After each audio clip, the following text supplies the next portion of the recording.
我出世係一個叫春天，即係農曆嘅正月、2月、3月啦，咁就代表住我天生嚟講咧，我木比較重，我可以用嗰啲裝滿住錢嘅意思，咁所以咧屬今年財運好掂啊！今年咧就係天喜桃花嘅年份，天喜桃花，正桃花之年。咁所以咧，哦假設我係單身嘅話咧，咁我就好多唔同嘅選擇啦。咁跟住啦，我哋去到第一位，噔噔噔，恭喜晒你！我哋俾掌聲佢。好嘢！我哋係有汗出有糧出嘅一年嚟嘅，係啦。只要你願意努力啦，願意工作啦，你就會有一個明顯嘅進步嘅。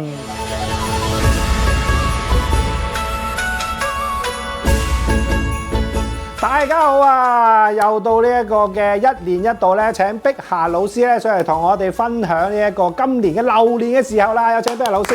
Hello，Post 7嘅朋友大家好，好開心啊！今年又再見到小石啊！冇錯啦，咁我哋咧就第2年咧就揾呢一個碧霞老師咧上嚟同大家分享下咧今年咧大家需要留意嘅嘢，同埋咧講下咧呢個12生肖嘅運程啊！咁今日咧就係呢個大年初2啊，咁啊小石喺度同大家咧就恭喜發財，身體健康先。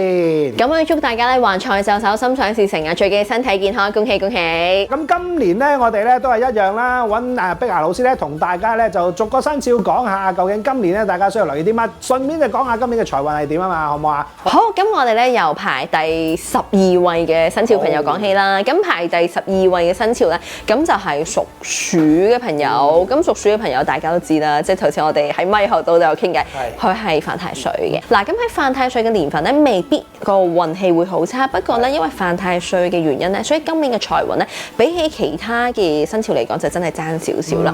因為屬鼠嘅朋友啦，嚟到新一年第一時間，咁佢係一個沖太歲嘅生肖。正所謂啦，一喜擋三災，無喜叻，咁就是非來啊。咁所以喺啲沖太歲嘅年份咧，最好就係做一啲叫做喜事沖喜啦，例如係結婚啊、添丁啊、買樓啊、創業啊呢一啲咧，通通咧都係提升到嘅運勢嚟嘅。同一時間啊，咁今年咧亦都係佢哋嘅工作升遷年啊。咁所以咧，只要俾啲心機做嘢咧，咁就一定有所收穫嘅。不過好可惜啊，因為今年咧就係沒有任何吉星高照嘅，咁就係一個吉星欠奉嘅一年嚟嘅。再加埋屬鼠嘅朋友咧，可能空星方面咧都比較多啊。第一時間咁就見到有一個叫做大耗星啦。小生考下你記性，大耗星點解？大耗星即係會耗財啊，即係破財咁上下係嘛？好犀利喎！今年進步咗好多啊！大家一齊進步係啦。嗱，大耗星即係大嘅破財星啦。咁所以一啲嘅投資啦、理財啦各方面一定要非常地小心啦。如果唔係嘅話咧，就好容易一個叫做大嘅損失。咁所以呢一方面嘅嘢都會爭少少，所以亦都係解釋咗，點解佢哋咁多生肖嚟講就可能排名方面就比較差少少嘅。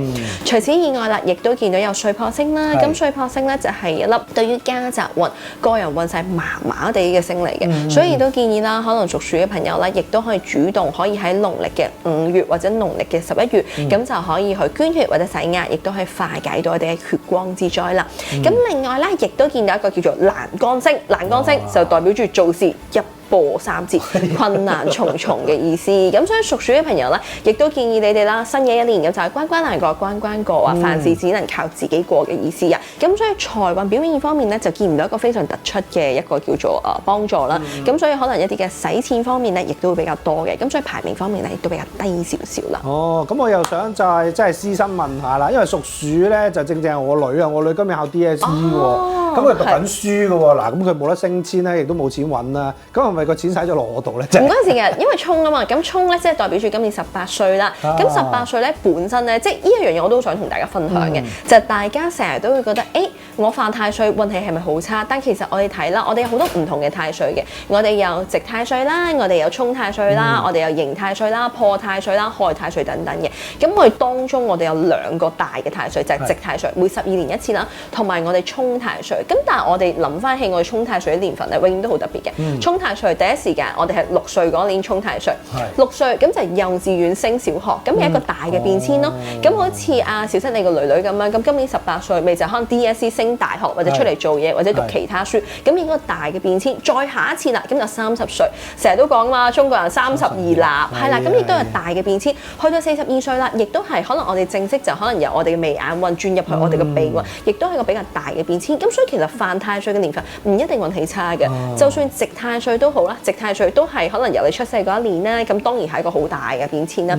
第二次咁就12歲，咁12歲我又係小學升去中學啦嘛。24歲亦都係可能啱啱出嚟做嘢1-2年啊，可能準備轉工啊各方面啊。咁36歲都可能會結婚啊、生小朋友啊，咁所以都係其實喺犯太歲嘅年份咧，通常係變化比較多。咁所以點解啲人又會覺得犯太歲好似容易破財？咁你諗下喎，結婚、生小朋友、買樓啊、創業啊或者轉工，都係容易個財運上落會比較大少少嘅。即係都係屬於一個人生嘅變遷嘅一個 step 嘅位。係啦，因為本身其實可能個社會定咗，就同我哋術數一樣，本身6歲就要變，12歲就要變，18歲又變，跟住然之後30歲又變，36歲又變，42歲又變，或者60歲嘅時候都變咁樣嘅意思咯。咁所以嚟講就算係太歲啊、犯太歲，其實都唔使太擔心嘅。唔使太過擔心嘅，有啲人越犯太歲越好添。例如有啲人係我覺得啦，咁可能10個朋友去犯太歲，有6個運氣麻麻地，有4個幾好嘅。例如係可能一啲去從事一啲叫做幕前工作啊，一啲嘅藝人啊，需要名氣啊，咁可能會有個變化，有個叫做衝擊，反而會越嚟越好咯。哦，咁所以咧就屬鼠嘅朋友咧，雖然係犯太歲，亦都雖然咧感覺咧好似冇乜吉星咁啊，但係唔緊要啊，都係靠自己。秋天、冬天出世嘅朋友都有運行嘅，都有運行嘅，都 OK 嘅，係啦。係啊，夏天出世嘅話咧都有運行嘅。夏天出世唔緊要嘅，我係拍住啲排第1、排第2、排第3嘅朋友啊，我哋借運。咁啊，最好咧就睇埋我哋呢條片啦嚇。好，咁啊數咗之後，跟住下一位係邊位啊？屬豬嘅朋友，屬豬嘅朋友。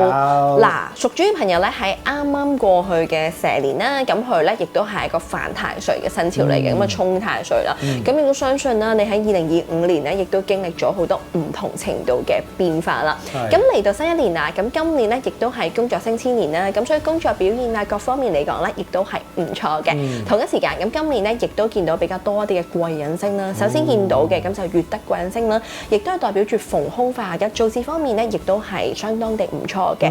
不過凶星方面啊，咁就見到一個叫小耗星。小耗星即係使少少錢啦。小嘅破財星係啦。咁所以屬豬嘅朋友咧，咁嚟到新一年嚟講咧，咁可能財運方面咧都依然冇2025年咁傷，但係去到2026年都會有小破財。所以咧，我哋術數成日覺得嘅，即係財運係一個叫做流動性嘅性質嚟㗎嘛。咁唔緊要嘅，我哋嘅小財唔出，大財唔入啊嘛。咁所以就主動我哋可以做一啲叫做歡喜財啦，購買一啲可能令到你開心嘅物品。女士中意嘅買下啲珠寶啊，或者手袋啊；男士買下啲鐘錶啊，買下車啊，屋企裝修下，我覺得都會可以令到你嘅運勢係有所提高嘅。不過都要提提，因為屬豬嘅朋友咧喺新一年入面嚟講咧，可以好多粒咧都係對於啲家宅運啊或者個人運勢啊，特別係健康方面麻麻地嘅星嚟嘅。咁所以都建議啦，屬豬嘅朋友就千祈就唔好參與啲高危險性嘅活動，例如一啲極限運動啊，乜嘢跳降落傘啊、bungee jump 啊嗰啲就盡量可免則免啦。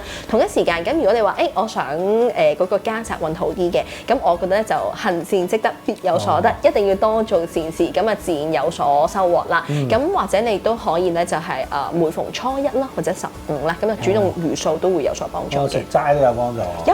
有幫助，係即係其實食齋咧最緊要其實係一個叫做維持你一個叫慈悲心啊，即係唔好一啲殺生啊，或者唔好一啲叫做殺戮啊，咁會比較好啲咯。咁啊戾氣會比較低啲，咁啊亦都人都會好運啲啊。係啦。豬之後咧，再上咧，我知喎，我知係蛇喎。冇錯，因為屬蛇嘅朋友咧，咁喺上年嘅蛇年，亦都係犯太歲嘅生肖啦。嚟到新一年啊，咁今年咧就係叫做思想拓展嘅年份，咁所以咧亦都係代表住啦，新一年嚟講咧，咁其實咧一啲叫做學習啊，或者可能係一啲叫讀書啊，係非常之有幫助嘅。咁今年咧，其實個財運唔係真係咁差，因為咧佢有1粒吉星，咁就叫6分吉星。6分吉星咁就代表住啦朝廷俸祿嘅意思。咁所以屬蛇嘅朋友咧嚟到新一年咧，亦都好容易一個升職加人工嘅意思。不過呢個升職加人工咧就純粹係正職收入嘅，就唔係嗰啲偏財星啊，又唔係有一啲可能係關於錢嘅吉星啊，咁就不存在㗎啦。咁除此以外咧，亦都有啲凶星，咁就見到有亡神星啦，同埋病符星。病符星啦，顧名思義啦，就代表住新一年容易病啦、唔舒服啦，或者可能係一啲嘅小病痛啊，亦都會比較多啲嘅，所以亦都建議啦，屬蛇嘅朋友亦都可以主動做一個身體檢查啦，又或者平時咧亦都可以按身體嘅需要，咁可能進食一啲嘅維生素啊、維他命 C 啊、維他命 B 啊，呢一啲咧亦都會對你個健康有所幫助嘅。不過咧，望神空星就影響比較大啦。望神空星咁就代表住我唔記得咗嘢，留低嘢嘅意思。咁望神空星即係大頭蝦。係啦，即係可能做嘢又容易唔記得嘢啦，容易少少甩漏啦。咁如果可能去旅行啊，或者可能周圍去嘅時候咧，亦都會有少少叫做唔記得即係你一定要睇清楚。我銀包喺咩度？我電話喺咩度？我手袋喺唔喺度 ？passport 啊 ，click card。係啊，如果唔係咁樣就真係破財㗎啦，咁就真係要注意一下啦。哦，原來咁樣㗎，我以為年紀大嘅就係咁。唔係，年紀大都可以記性好好嘅。我哋要成日都要訓練我哋個腦袋，咁就 OK 嘅。原來有粒咁嘅星㗎，真係令到自己比較大意啲喎。有時我哋睇八字就會睇到，望神星，咁我就你容易大頭蝦，開咗你又知嘅，成日都唔記得咗嘢嘅。接落嚟第一個就係噔噔噔，你估係邊個？牛啊！係啦，嗱，屬牛嘅朋友嚟到新一年咧，咁就係個犯太歲嘅生肖嚟嘅。你所犯嘅太歲咧，咁就叫做害太歲。害亦都係一個叫做俾人陷害啦、俾人騙嘅意思啦。咁所以人緣人際關係方面咧就爭少少，不過亦唔需要咁擔心喎。點解啊？因為屬牛嘅朋友咧嚟到新一年咧，好犀利，有好多吉星幫忙。頭先屬鼠犯太歲冇吉星㗎嘛，咁佢犯太歲得嚟咧，有3粒非常有力嘅吉星。第一，紫微龍德，咁亦都係非常地強而有力嘅吉星啦。咁就代表住揾錢啊，各方面啊特別順利啲嘅。同一時間啊，亦都代表住工作方面咧有一個貴人會提拔你啦、提攜你嘅意思啦。咁至於國印吉星咧，咁就代表住大權在握，國家嘅稅印嘅意思。係啊，冇錯，古時候嘅稅印，即係代表住咧，我有嗰啲兵權啊，我話到事啊。所以假設咧屬牛嘅朋友去從事嘅工作係一啲大機構啊、政府機構嘅話咧，咁亦都好容易有個升職加人工嘅跡象嘅。不過空星方面啊，就見到有暴敗星。暴敗係啦，暴敗咁就代表住財運上落比較大嘅意思，咁亦都容易出現一啲叫做3間貧啦、5間富嘅跡象。咁所以都代表住啦，可能屬牛嘅朋友雖然正職收入唔錯，我嘅工作表現唔錯，咁但係都係容易可能一啲理財投資亦都要特別小心嘅。同一時間亦都係個天厄空星，天厄空星亦都係代表住啦，咁就出門就係比較不利嘅意思啦。所以出門就係又係可能有少少棘手嘢啊、唔好嘅嘢啊。咁所以我哋啦用一個理性嘅分析，我哋買定一份旅遊保險，將我嘅風險轉嫁俾保險公司，咁就冇問題啦。咁但係聽落嚟講，其實屬牛都唔係幾好㗎，即係呢一個犯太歲都冇乜特別嘅啫喎，仲有3粒勁星撐住。係啊，所以啲人成日都問我，點解人哋犯太歲，點解人哋啲運氣咁好，點解我犯太歲又爭咁啲？咁就同人唔同命。係咯，即係呢個都幾緊要啊！第8位咧就係狗啊！冇錯啦，因為屬狗嘅朋友咧嚟到新一年啦，咁今年咧就係一個合太歲之年嚟嘅，係啦，咁亦都係代表住啦人五戌3合嘅意思，咁所以咧同太歲好 friend 好友好嘅，會多咗好多人邀請你合作啊、理財啊、投資啊、做生意嘅，而今年咧亦都係你哋多勞多得嘅年份，咁所以咧有付出就一定有所收穫啦。吉星方面，咁首先咧，咁就見到一個叫做3台吉星，3台吉星啦，咁就代表住一級一級梯級進步嘅。咁所以咧，屬狗嘅朋友啦，我覺得咧嚟到新一年咧，亦都係第一啦，合作理財投資嘅機會多咗，然之後嗰個地位都會提升，咁所以一定要好地把握呢個機會啦。與此同時咧，亦都見到有華蓋吉星，華蓋吉星咧，亦都係一粒咧，就係假設你從事嘅工作同一啲叫創作啊、藝術啊、玄學啊，或者可能係一啲設計有關嘅話咧，新一年亦都好容易靈感滿滿，所以整體嚟講咧，亦都相當地唔錯嘅。不過空星方面咧，亦都係比較多一啲同家宅運相關嘅星啦，所以新一年嘅家宅運嚟講咧，亦都係麻麻地嘅意思啦。咁所以建議你哋，即係可能假設我屬狗嘅，你哋可以喺農曆嘅3月，嗱雖然唔係犯太歲，但你都可以咁樣做嘅。農曆3月、農曆9月，主動去捐血或者洗牙，可以化解到一啲嘅血光之災，同埋亦都可以為你屋企進行啲小型嘅翻新啦，或者添置啲新嘅家具啦，咁亦都可以提升到個家宅運嘅喎。咁都得㗎，原來即係可以少收少少小修繕啊，跟住買啲家私啊，咁樣都可以提升家宅。係啊，或者可能我換咗張梳化啊，或者我換咗張餐台咁都 OK。因為家宅運呢樣嘢咧，好多時候咧，你屋企都有啲變化。即係其實嗰間屋咧，其實我覺得屋企係有靈性嘅，即係成日講風水咧。你會發覺咧，有時可能揸車啊，你會同架車講啊，架車可能即係同啲 friend 講起啊，架車好似有啲舊喎，要換咗架車，跟住架車就開始有問題啦嘛。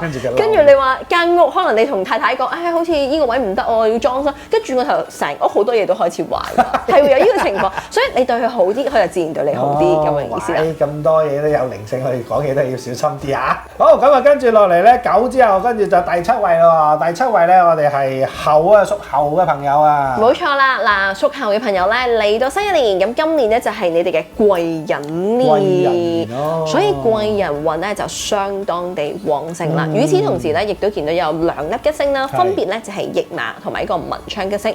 驛馬我哋最緊要4隻字。動中生財嘅意思，所以一定我哋要走動多啦，多出門啦。咁點樣多出門啊？最簡單，我自己去過旅行啦，又或者我主動申請，公司問邊個想出差，我舉手，我要出差咁樣，主動申請出差嘅機會，我覺得咧都係非常地唔錯啦。又或者我單身嘅，我屬猴嘅，我單身嘅，我想識男朋友、女朋友嘅，咁可以去下一啲異地，睇下有冇機會遇到異地情緣，亦都係唔錯嘅。同時啦，咁亦都見到文昌吉星啦，文昌吉星咧，咁就特別有你升職啊、加人工啊、名氣啊、考試啊、讀書嘅，咁所以亦都建議屬猴嘅朋友咧，亦都可以啦，主動報讀一啲可能同工作相關嘅課程啊，一啲嘅研討會啊、講座啊。因為我嘅角度成日都覺得嘅逆水行舟，不進則退，咁所以你一定要不停地學習啲新嘅嘢，即係腹有詩書咁就氣自華嘅意思。咁所以你個人咧，即係可能肚入面即係多啲墨水嘅，多啲可能證書啊，或者各方面嘅嘢，多啲嘅知識啊，你嘅人生係會有長進嘅。咁所以趁住呢個咁好嘅機會，一定我哋把握啦。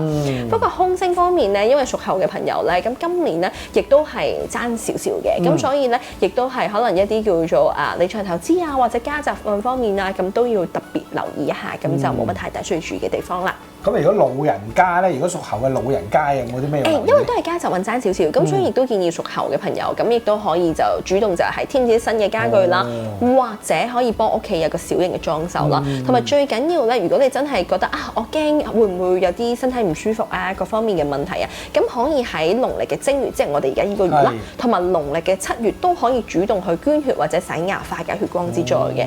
因為唔一定係犯太歲嘅朋友需要化解嘅，因為可能有啲生肖。即係可能頭先有講某啲嘅生肖，可能家宅運麻麻地嗰啲啊，咁嗰啲咧亦都可以主動做呢啲嘢，咁啊自然令到個運勢有所提升啦。咦，咁即係話，如果最理想咪捐得血就隨時捐血，咁咪 anytime 都可以做到啲好嘢。捐血要睇你體質，但係洗牙我問過牙醫嘅，佢話係半年係可以洗一次嘅，係啦，咁所以冇問題嘅。好啦，咁啊啱啱咧就講完咗係屬猴嘅朋友啦，咁啊跟住落嚟第6位咯喎，第6位就係屬虎啊。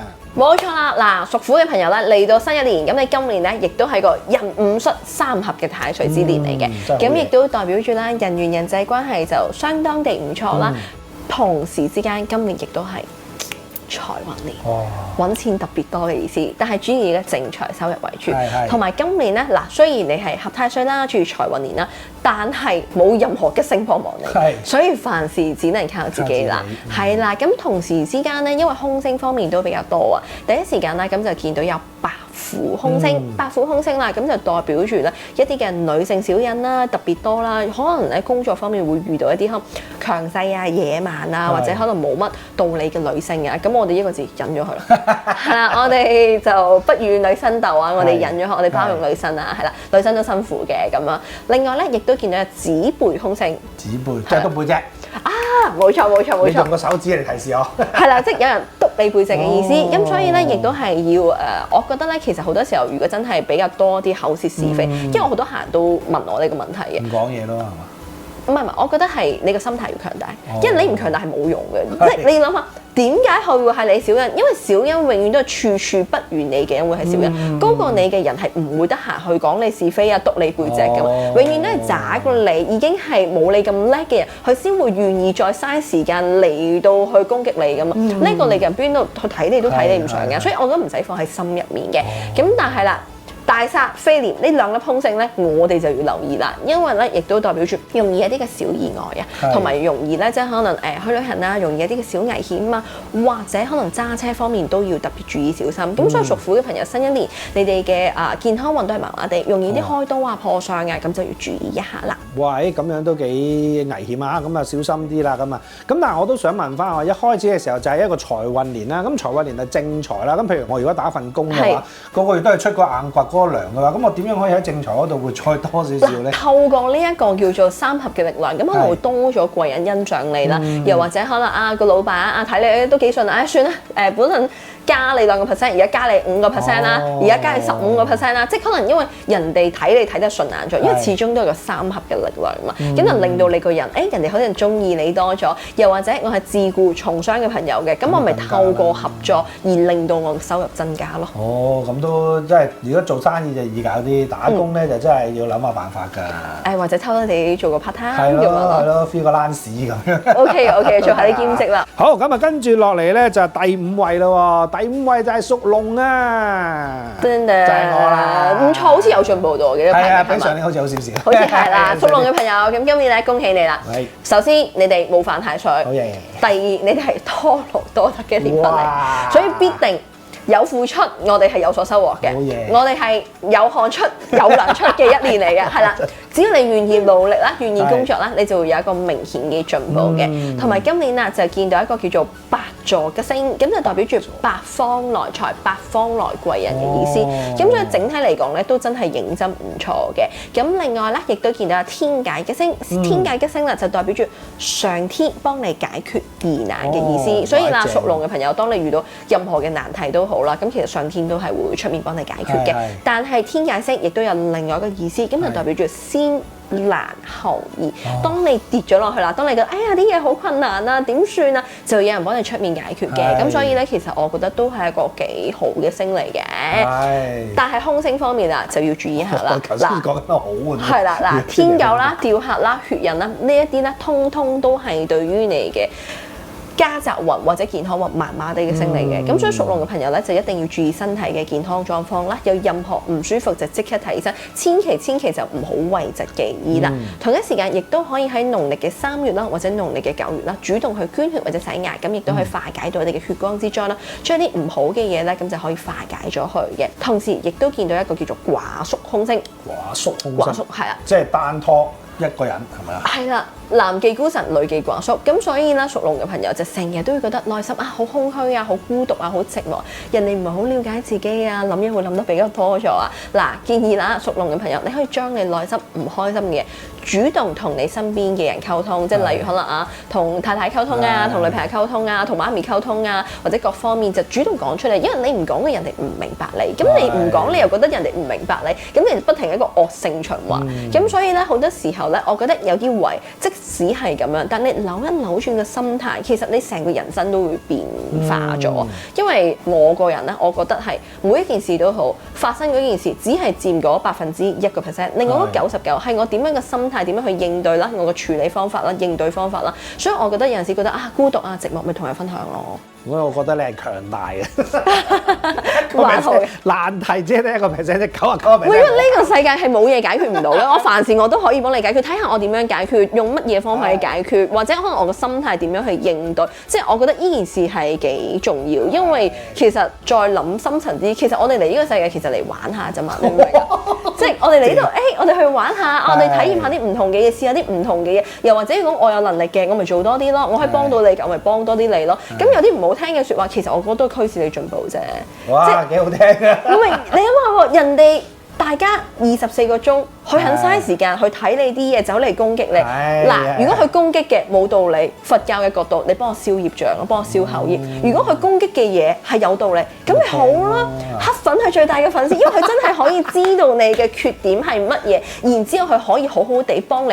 佢可能嘅心態唔係好嘅，但係佢可能會講你有啲咩問題，咁你睇到合理嘅，咁你咪改咯。有人最冇過啫，係咪先？所以冇問題嘅。OK 啊，加油 OK 啊，聽到你咁講，我個人都即刻正能量。好啊，咁啊，屬龍啊，今年係第5啊，咁啊第4嚟講咧就係兔年。兔仔，恭喜！嗱，屬兔嘅朋友咧，今年就都係犯太歲嘅。咁你犯嘅太歲咧，咁就叫做破太歲。破有個破壞人緣啦、破壞人際關係嘅意思，但係唔使擔心。點解？因為今年第一時間正財年啦，咁亦都係財運表現非常地唔錯啦。正財偏財通通都係會比上年有所進步嘅。係啊，同埋今年咧好特別啊，屬兔嘅朋友，因為今年咧就係天喜桃花嘅年份，天喜桃花，正桃花之年。咁所以咧，假設我屬兔嘅，我係單身嘅話咧，咁我就好多唔同嘅選擇啦，簡直係桃花朵朵開。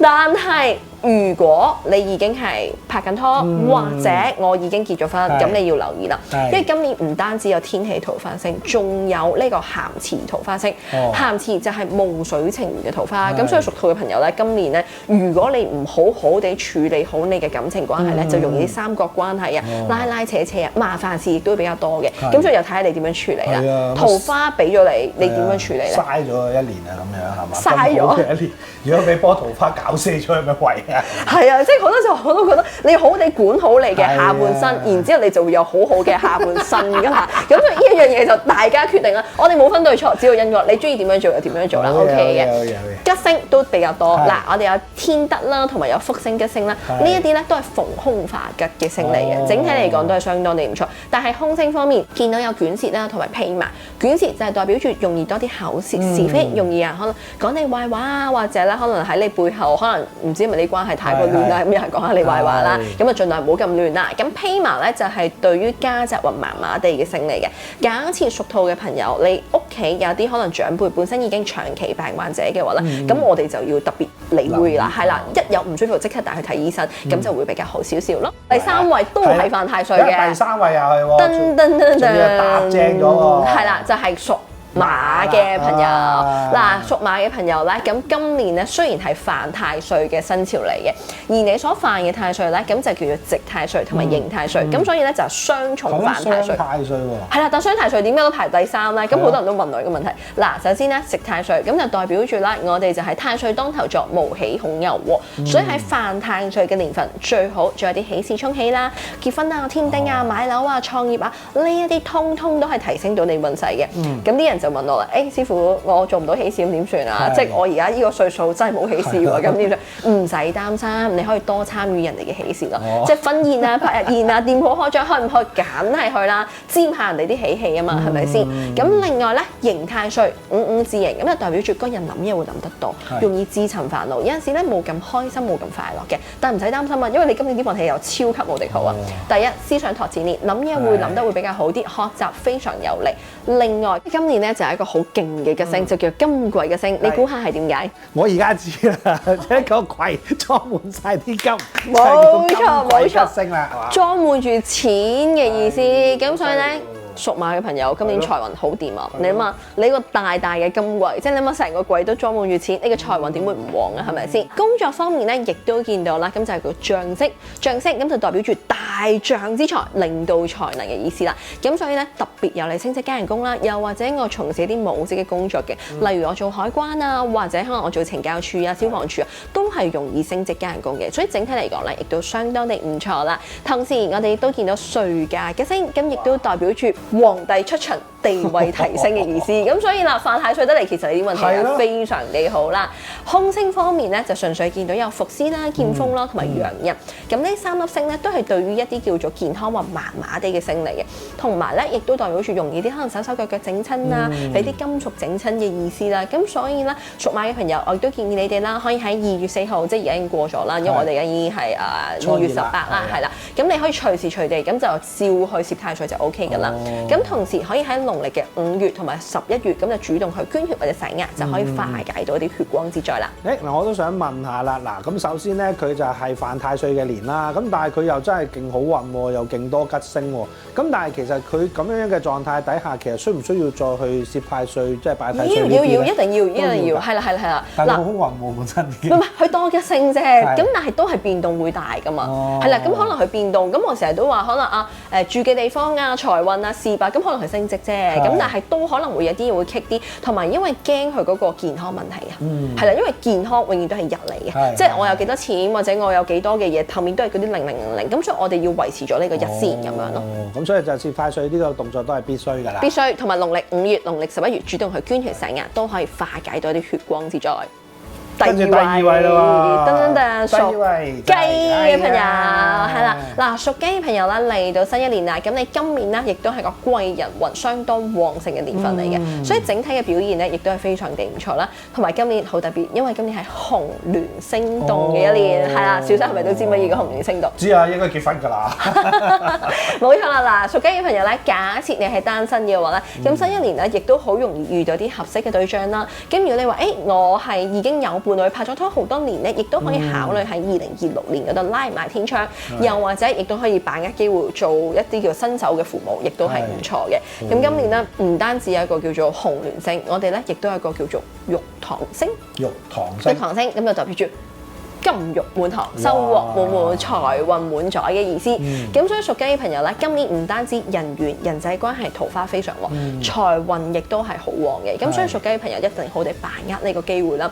與此同時啦，亦都見到太陰吉星。太陰吉星咧，咁就代表住女性嘅貴人星嚟嘅。咁所以整體嚟講咧，亦都係非常地唔錯。假設屬雞嘅朋友，你從事嘅工作同啲女性相關啦，例如係一啲叫做美容啊、化妝啊、珠寶啊，或者女士服飾等嘅話咧，新一年咧亦都好容易有一啲叫做升職加人工嘅機會，所以亦都要我哋把握嘅。不過空星咧就見到有冠喪勾神啦，咁可能因為屬雞嘅朋友新一年會人緣人際關係好好嘛，多咗人邀請你合作啊、理財投資，咁所以你真係睇清楚嗰啲叫做文件啊、合約細則。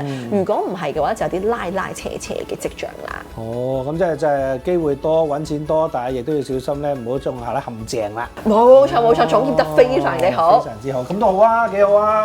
咁起碼又揾到錢啦，咁健康都 OK 啦，即係做生意嘅冇乜太大問題，就係做生意嘅朋友都應該唔錯啦。非常好，咁跟住啦，我哋去到第一位，恭喜晒你，我哋俾掌聲佢。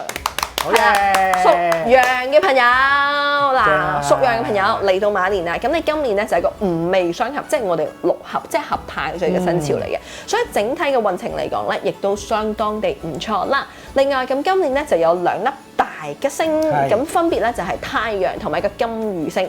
金魚星今季啦就裝滿住錢嘅季啦，金魚就代表住裝滿住錢嘅車，所以啲錢嚟講咧，簡直係財源滾滾嘅一年。係啊，財運方面非常地唔錯。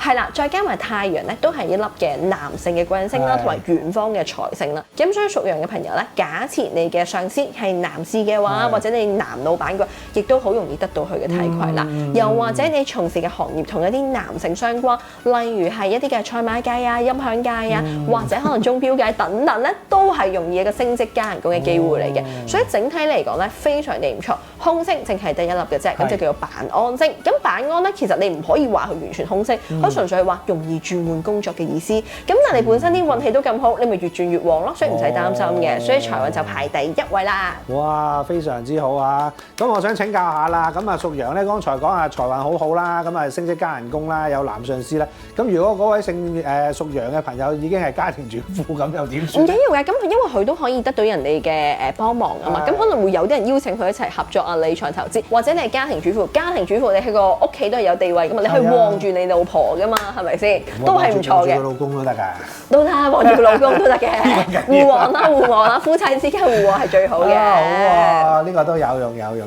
咁好啊，咁啊今次咧我哋就已經分享咗咧就12生肖嘅所有必要知道嘅東西啦。咁啊排名咧其實就唔係太重要嘅，最重要咧就睇下咧究竟咧自己咧最緊要留意啲乜嘢啦，即係健康啊、洗牙嗰啲月份啊，記得要留意翻啦。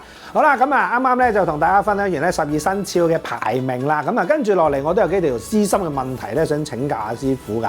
咁啊嗱，2026年咧咁啊已經入咗九運啦。咁聽講咧都係屬火嘅一啲年份嚟㗎，係嘛？冇錯。咁啊唔知道對於一啲創作啊，或者係對於一啲創業嘅朋友嚟講咧，今年咧係應該係宜攻定宜守嘅話，邊一啲嘅行業會比較上啱用啲咁樣樣啊？嗱，因為本身咧，其實我哋而家就正式入咗下元九運啦，即係由2024年年去到我哋2043年呢20年就叫九運啦。咁九運啊本身咧咁就係屬火嘅意思啦，咁亦都嚟為火卦。咁因為呢一個咧，因為佢嘅上爻同埋下爻咧，咁就係一個叫陽爻，中間咧就係個陰爻，咁所以咧成件事就會呈現咗一個叫做外實內虛之象。咁呢一種咧，亦都係代表住一啲嘅虛幻啦、創作啦、藝術啦。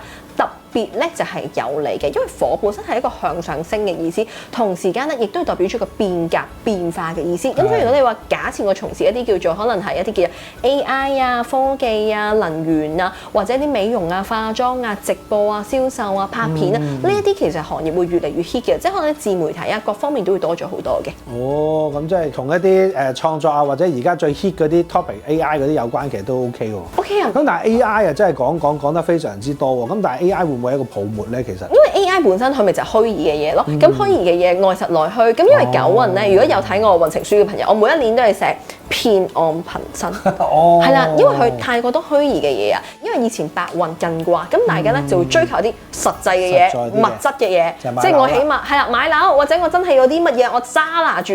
而家啲人咧可能開始個內心比較空虛、比較寂寞，咁所以好多時候有啲身心靈嘅嘢啊，或者各方面嘢，你真係要注意咯。因為呢一個位咧，因為火克金啊嘛，咁金亦都代表住可能一啲嘅金融啊、股票啊各方面嘢。咁呢一個位就真正睇到一個人啊，你嘅智慧係有幾多，或者你嘅人清唔清晰啦，即係你可唔可以好明確地可能辨別一啲嘢係啱定係錯，呢個位就要注意咯。哇！咁呢個都係要大家自己智慧上要清晰少少嚇。冇錯。咁啊，亦都好多人講啦，即係 AI 雖然就可以好幫手啦，咁但係其實佢嘅真偽咧都係要大家自己咧慢慢摸索下㗎。咁啊，另外咧，我想知道啦，咁啊，今年咧犯太歲嘅生肖都唔少啦，有4個啦。咁其實犯太歲嗰幾個生肖嘅朋友咧，應該佩戴啲乜嘢嘅飾物啦，或者係顏色方面要點樣注意啊？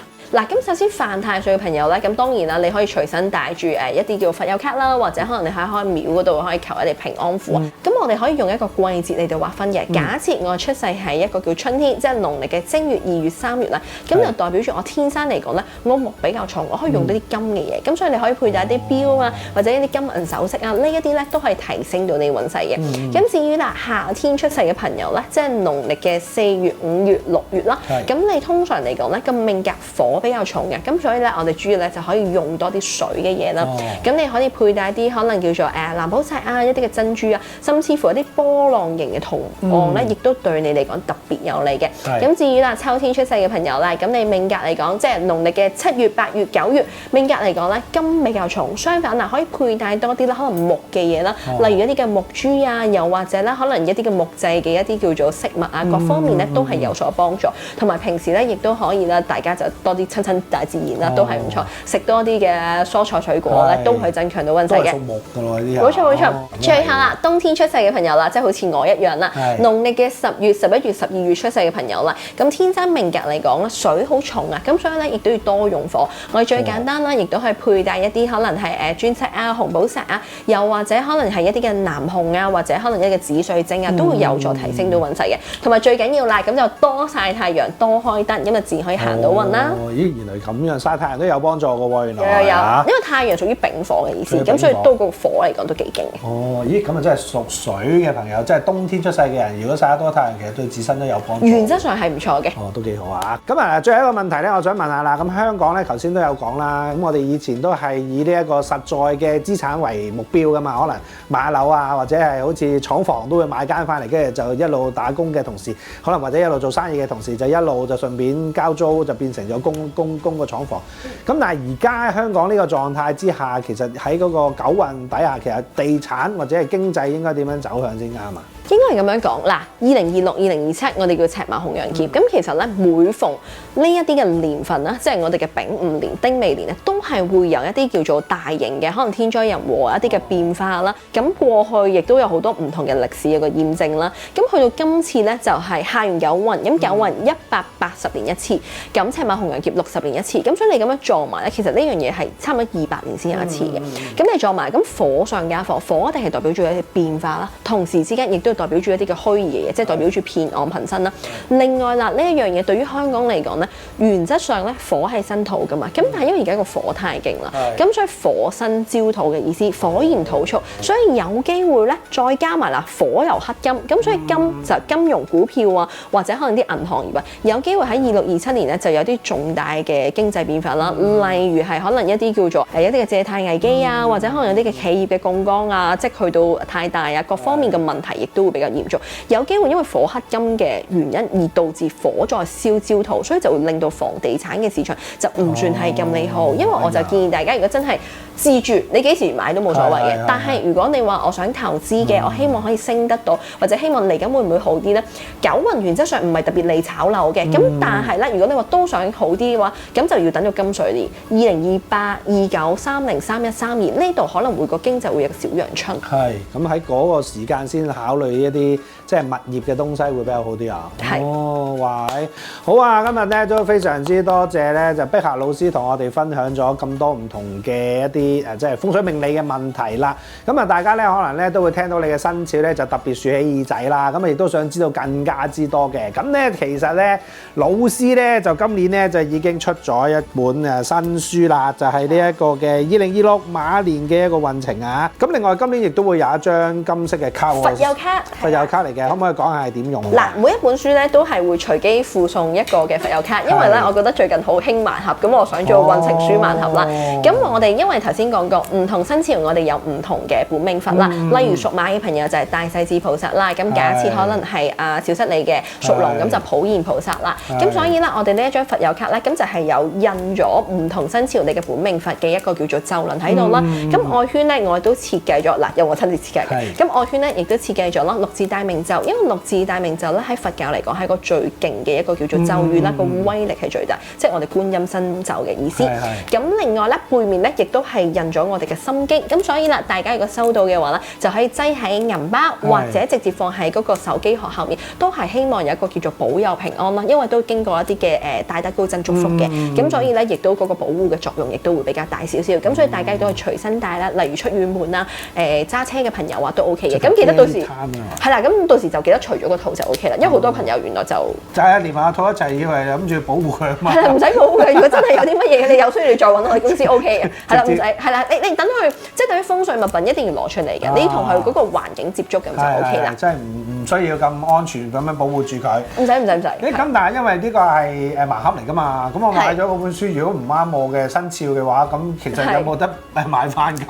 第一，我哋施比受今日有福啦！我抽唔中我嘅生肖，我可以送俾我身邊生肖嘅人啦，幫助他人都 OK 嘅。咁如果真係想買，佢都可以聯絡我哋嘅。都可以買翻嘅。都可以嘅。咁啊，盲盒嗰個可以成串買翻㗎嘛？可以。好，今次咧就非常之多謝老師啦，我哋又可以一年見你一次啊，咁啊亦都咧就我會再同阿師傅咧就問一問。指點下我嘅迷津啊！咁希望咧2026年咧就更加多嘅嘢可以帶到俾大家。最緊要咩啊？最緊要第一樣嘢啊嘛，健康啊嘛。冇錯，健康係最重要嘅。係啊，今日好開心啊！咁啊可以咧同碧霞老師就好好咁樣傾下偈。咁啊亦都咧多謝大家嘅收睇啊！咁我哋咧就如果大家有啲咩嘅留言咧，可以喺留言嗰度話翻俾我哋聽啊！咁碧霞老師都會睇啦，我亦都會睇啦。咁碧霞老師自己都有一個 YouTube channel 啦。咁啊而家都會同大家分享下啲即係風水命理嘢喎。係，好似我嘅 YouTube channel，好似我唔記得好似就叫唐碧霞，好似定啲唐碧霞嘅玄學世界，類似係咁。總之你 search 唐碧霞，總之揾唐碧霞就一定揾到佢㗎啦。咁跟住佢好勤力嘅，佢就係咁出片嘅，好多嘢分享嘅。咁啊，大家記得 subscribe 佢嘅 channel 之餘咧，如果睇完碧霞老師嘅嘢都可以 subscribe 埋我嘅 channel 啊。冇錯，post 係啊，一定要。唔話唔講你唔知啊，知唔知啊？上年條片啊，原來係全年最多人因為咁樣訂閱我哋嘅 channel 嘅。哦，真係㗎！係啊，恭喜！多謝，感謝大家，多多訂閱啊！冇錯。好啦，咁啊，今次咧就嚟到呢度啦。咁啊，亦都希望咧大家咧新一年啊有新嘅好開始啊！咁啊，恭喜發財，身體健康。我哋下次再見，拜拜。